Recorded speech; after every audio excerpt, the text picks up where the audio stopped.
Hello everyone, how are you all. आज हम लोग क्लास 10th इंग्लिश बुक में जो पोयम दी हुई है dust of snow, dust of snow, इसके पोएट हैं रॉबर्ट फ्रॉस्ट। इस पोयम को आज हम पढ़ते हैं, डस्ट ऑफ स्नो। अब देखिए यहां पे डस्ट ऑफ स्नो, डस्ट आप जानते हैं धूल होता है, स्नो यानी बर्फ। तो आप सोच रहे होंगे कि डस्ट ऑफ स्नो क्या बर्फ की धूल? नहीं, यहां पे जो डस्ट का मतलब है, डस्ट ऑफ स्नो मतलब बर्फ से जो छोटे छोटे बर्फ के कण होते हैं। जब आप देखते हैं जाड़े के दिन में, विंटर सीजन में, जितने भी हिली एरियाज होते हैं, जो पहाड़ी क्षेत्र होते हैं, वहां पे पेड़ों पे, पत्तियों पे बर्फ जम जाती है। तो उसके संदर्भ में उसको रेफरेंस लेके कहा गया है डस्ट ऑफ स्नो। तो देखते हैं कविता को। पहले पढ़ने से पहले हम उस पोएट के बारे में जानते हैं, रॉबर्ट फ्रॉस्ट के बारे में।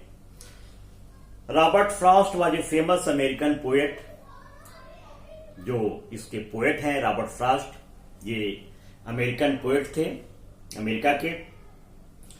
ही was born in San Francisco.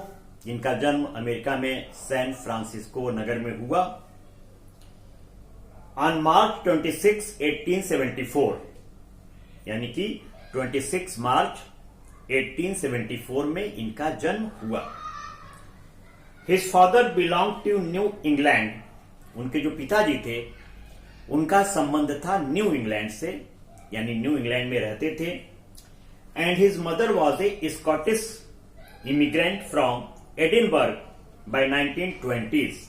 और इनकी जो मां थी वो स्कॉटिश थी, स्कॉटलैंड की थी। Robert Frost was the most celebrated poet in America. तो ये अमेरिका के बहुत अच्छे कवि माने जाते हैं, बहुत अच्छे पोएट माने जाते हैं Robert Frost. His poetical works a boy's will, ये 1913 में पब्लिश हुई। नॉर्थ ऑफ बोस्टन, ये 1914 में पब्लिश हुई। न्यू हैम्पशायर 1923 में। ए फर्दर रेंज 1936 में। स्टेपल बुश 1947 में। इस तरह से काफी इनके बुक्स पब्लिश हुए। This collection earned him the Pulitzer Prize. जो साहित्य का पुलित्जर पुरस्कार है, यह बहुत ही प्रेस्टिजियस अवार्ड है जो इनको मिला। रॉबर्ट फ्रॉस्ट को पुलित्जर प्राइज मिला। और 29 जनवरी 1963 में ये पास अभी हो गए, स्वर्गवासी हो गए बोस्टन, यूनाइटेड स्टेट्स में। यूनाइटेड स्टेट्स में बोस्टन नामक स्थान पे ये पास अभी हो गए 29 जनवरी 1963 में। अब इसमें देखिए, इस पोयम में The way a crow shook down on me the dust of snow from a hemlock tree। हम लोगों की डेली लाइफ में कुछ चीजें ऐसी होती हैं जो हम लोग उसको मानते हैं कि हमारे लिए अपशकुन है।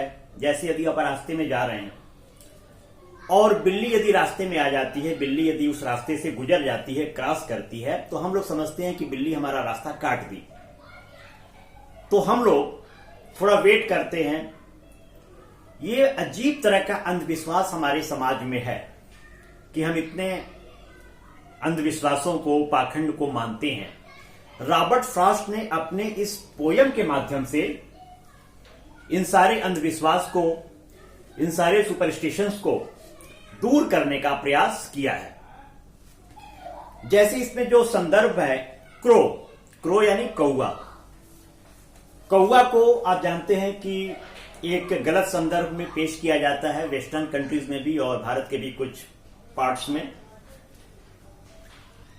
तो the way A crow Shuk down on me, यानी कि रॉबर्ट फ्रॉस्ट कहीं जा रहे थे, किसी जगह जा रहे होंगे, उदास रहे होंगे, जा रहे होंगे, तब तक ये किसी पेड़ के नीचे आए और जो क्रो था, कौवा था, वो या तो उड़ा होगा या कुछ उसके अंदर मूवमेंट हुई जिससे कि पेड़ या पत्ते हिले और पेड़ या पत्तों पे जो बर्फ जमी थी वो बर्फ रॉबर्ट फ्रॉस्ट के ऊपर गिरी। The dust of snow from hemlock tree. अच्छा, वो ट्री भी किसका था? हेमलक ट्री था। हेमलक ट्री आपको मालूम है अमेरिका में या हिली एरियाज में होता है, आप इस फिगर को देख के समझ जाएंगे। हेमलक ट्री भी एक अशुभ पेड़ माना जाता है। हेमलक ट्री भी एक अशुभ पेड़ माना जाता है और क्रो भी एक अशुभ पक्षी माना जाता है। और दोनों का कॉम्बिनेशन हो गया कि रॉबर्ट फ्रॉस्ट जा रहे थे और हेमलक ट्री के पत्तियों पे जहां पे क्रो बैठा हुआ था, हिला या उड़ा, उसके नीचे से गुजर रहे थे रॉबर्ट फ्रॉस्ट हमारे कवि महोदय और उनके ऊपर बर्फ गिरी।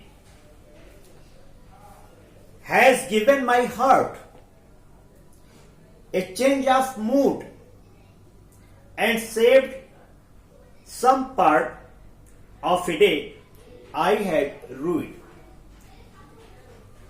तो ऐसा होने से मैं उदास मन में था, मैं उदास था, उस रास्ते से गुजर रहा था और हेमलक ट्री के नीचे मैं भी गुजर रहा था, तब तक क्रो उड़ा और बर्फ मेरे ऊपर गिरा, जिससे जो मेरा मूड था, जो मेरा सैड मूड था, जो मेरा दुखित मन था, वो चेंज हो गया, यानी थोड़ा उनको खुशी मिली। इसमें डिफिकल्ट वर्ड में देखिए dust of snow. Dust of snow का मतलब है बर्फ के बारीक कण, यानी जो छोटे छोटे बर्फ होते हैं हिली एरियाज में पत्तों पे, पेड़ पे जम जाते हैं जब स्नोफॉल होता है। हेमलक ट्री, हेमलक ट्री एक पेड़ है, एक जहरीला पौधा है हेमलक ट्री। रूइड आपको मालूम है बर्बाद कर देना, रूड यानी बर्बाद कर देना। तो इस पोयम के माध्यम से रॉबर्ट फ्रॉस्ट उन सारे अंधविश्वास को, उस पाखंड को, उस सुपरस्टिशन पे प्रहार करते हैं अपने पेन से, अपनी कलम से उस पे प्रहार करते हैं और ये बताते हैं कि ये जितनी भी बेकार की बातें हैं, पाखंड की बातें हैं, अंधविश्वास की बातें हैं, इस पे हम लोगों को विश्वास नहीं करना चाहिए, क्योंकि ईश्वर ने जो चीजें बनाई हैं पृथ्वीवासियों के लिए, मनुष्यों के लिए, वो सारी चीजें बहुत अनमोल हैं। उसको सिर्फ भगवान ही बना सकते हैं, वो कोई इंसान उसको क्रिएट नहीं कर सकता, वो नेचुरल हैं।